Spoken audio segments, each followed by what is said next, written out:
తడతడా కాళ్ళు కడగడా వణికిపోతున్నాయి. నాకు జ్వరం వచ్చేసిలా ఉంది బాబా. అబ్బా అబద్ధం చెప్పడానికి ఇలా ఉణిగిపోతే ఎలాగమ్మా? ఇదిగో గోపి వచ్చే టైం అయింది, పిల్ల తరఫాలు కూడా వచ్చే టైం అయింది. ఈ సమయంలో భయపెడితే ఎలా? ధైర్యంగా ఉండాలి. ఇదిగో ఇప్పుడు నువ్వు పెళ్లి కొడుకు అక్కవే కాదు, పెళ్లి పెదవు కూడా నువ్వే. ఆ సంగతి గుర్తుంచుకో. తమ్ముడికి సంగతి తెలిస్తే ఇంకేమన్నా ఉందా? ఎలా తెలుస్తుందమ్మా?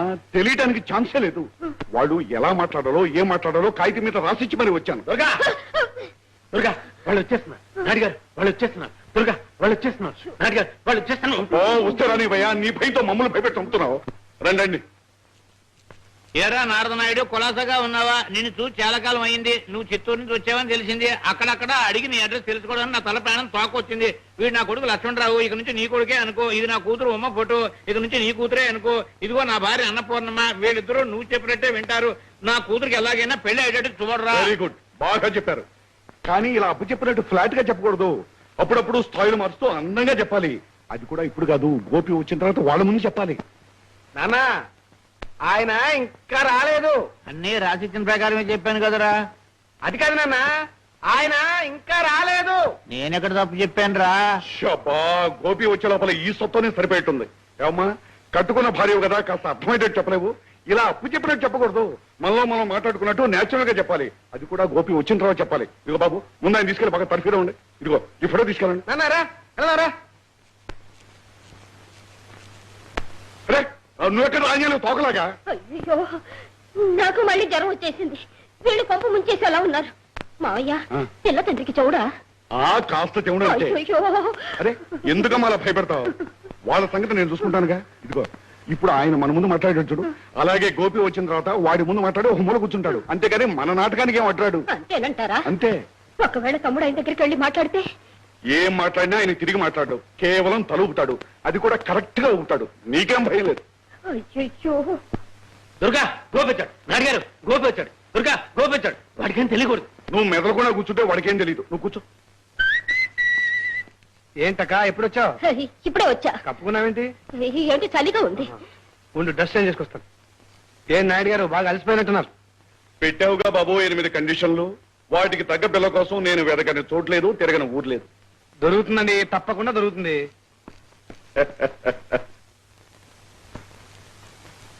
ఆయన వచ్చాడుగా, మాట్లాడవచ్చా? ఏరా నారదనాయుడు, కులాసగా ఉన్నావా? నిన్ను చూసి చాలా కాలం అయింది. నువ్వు చిత్తూరు నుంచి వచ్చావని తెలిసింది. అక్కడక్కడ అడిగి నీ అడ్రస్ తెలుసుకోవడానికి నా తల ప్రాణం తోకొచ్చింది. వీడు నా కొడుకు లక్ష్మణరావు, ఇక నుంచి నీ కొడుకే అనుకో.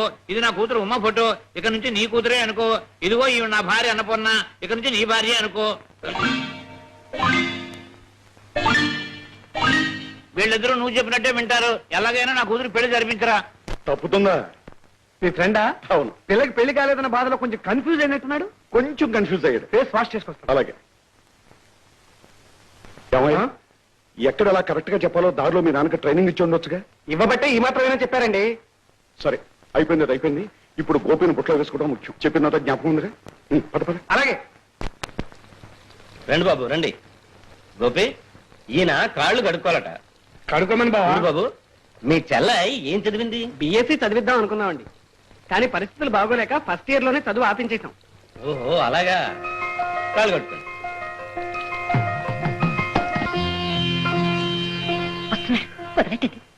మా అమ్మాయికి సంబంధం వెతకని చోటే లేదు.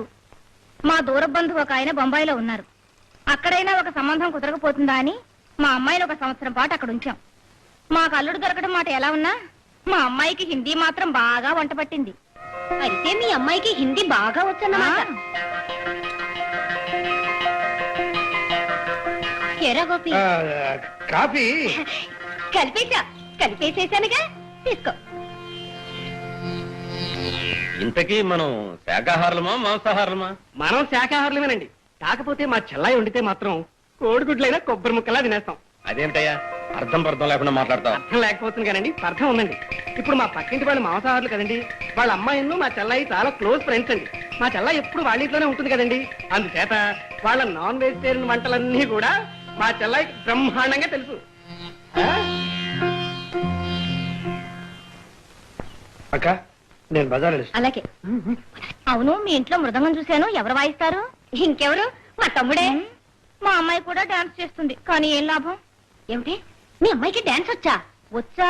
సాయంత్రం 6 గంటలకి కాలికి గజ్జలు కట్టుకుని ఆడడం మొదలెట్టిందంటే ఆ నటరాజే దిగొచ్చి ఇక ఆపు తల్లి అనే వరకు ఆడుతూనే ఉంటుంది. అంటే శంకరాభరణంలో మంజు భార్గవి లాగన్నమాట.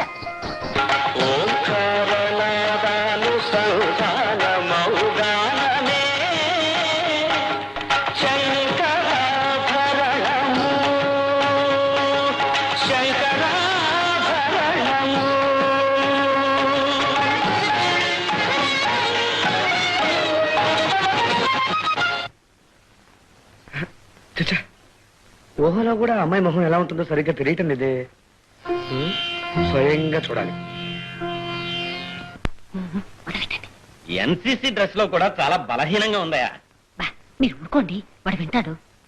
పెళ్లి చూపులకి ఇచ్చే ఫోటో ఎన్సీసీ డ్రెస్ లో ఉన్నది ఇస్తే ఏం బాగుంటుంది చెప్పండి. ఇస్తే తప్ప అండి? అప్పుడే చూసిన వాళ్ళు ఏమనుకుంటారు? రౌడీ పిల్లలు అనుకోరు. అలా మీరు అనుకోవచ్చు కానీ ఈ రోజుల్లో ధైర్యవంతురాలైన పిల్ల కావాలి అని ఎంతమంది అడుగుతున్నారో మీకు తెలుసా?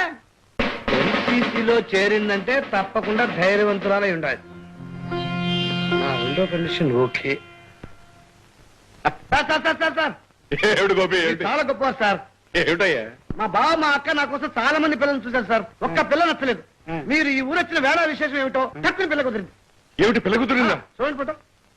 అరే మా మాణిక్యాల కుదిరే. అవునండి, ఈ పిల్ల గురించి వాళ్ళు వీళ్ళు మా బావ దగ్గర మా అక్క దగ్గర చెప్పిందంతా అనుకోకుండా నా చెవిని పడింది. అనుకోకుండానా? అనుకోకుండా జరిగిందట ఆంజనేయులు. పాపం పిచ్చోడు. ఏమిటో ఈ పిల్ల నాకు నచ్చేటట్టు. బట్ నాకు మాత్రం నచ్చలేదు. నాకు నచ్చలేదు. కొంగల సన్నగా ఉంది, పూజ దురిపే కర్రలాగా ఉంది, గుంటకళ్ళు, సొట్ట ముక్కు, చాట చెవులు, బండ పెదాలు. Good, very good. నా నాలుగో కండిషన్ ఓకే. అంతే కదండి, నాకు మాత్రమే అందంగా ఉండాలి, ఎదుటి వాళ్ళకి అందంగా ఉండకూడదని చెప్పానా? అవును, అయితే మాట్లాడేస్తాను. Just minute. మరి నా 8వ కండిషన్ తెలుసు కదా, పెళ్ళైన తర్వాత ఒకవేళ ముందుగా నేను చస్తే ఆ అమ్మాయి మళ్ళీ పెళ్లి చేసుకోవాలి. ఈ కండిషన్ వాళ్ళ పెద్దవాళ్ళు ఒప్పుకుంటారో లేదో మనం డైరెక్ట్ గా వెళ్ళి అడుగుదాం. అడిగేద్దాం. నారదా నారదా, గొప్ప చిక్కులో పడిపోయావు నారదా. మరి ఈ విషయం వాళ్ళతో చెప్పలేదే. ఇప్పుడు ఏం చేయాలి, ఎలా జరిపించాలి? నారదా నారదా, మంచి ఐడియా అయ్యి నారదా. గోపి గోపి గోపి గోపి, ఒక్క విషయం. నీ 8వ కండిషన్ పిల్ల తల్లితో చెప్పొద్దు. ఎంతైనా ఆడదే, అందులోనూ పెద్ద వయస్సు, బాధపడుతుంది పాపం. ఒక్క పని చేస్తా, నిన్ను సరాసరి పిల్ల తండ్రి దగ్గర తీసుకెళ్తాను. ఆయన ఒప్పుకున్నట్టు తలాడిస్తే నీకు ఓకే కదా? Okay okay okay. అడగరా నాన్న, అడుగు.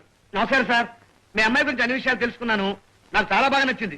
కానీ ఒక విషయం మీతో చెప్పడానికి నాకు బాధాకరంగా ఉంది. అయినా చెప్పక తప్పదు. ఒకవేళ పెళ్ళైన తర్వాత మీ అమ్మాయి ముందుగా చనిపోతే రెండో పెళ్లి చేసుకోవడానికి నాకు ఎంత హక్కు ఉందో, అలాగే నేను ముందుగా చనిపోతే మీ అమ్మాయి కూడా రెండో పెళ్లి చేసుకు తీరాలి. ఓకే? మీరేం సందేహించకండి. అబ్బాయి చెప్పింది ఓకేగా? అబ్బాయి చెప్పింది ఓకేగా? Thank you sir. అయితే వెంటనే ముహూర్తాలు అలా పెట్టుకున్నా పెట్టించేద్దాం.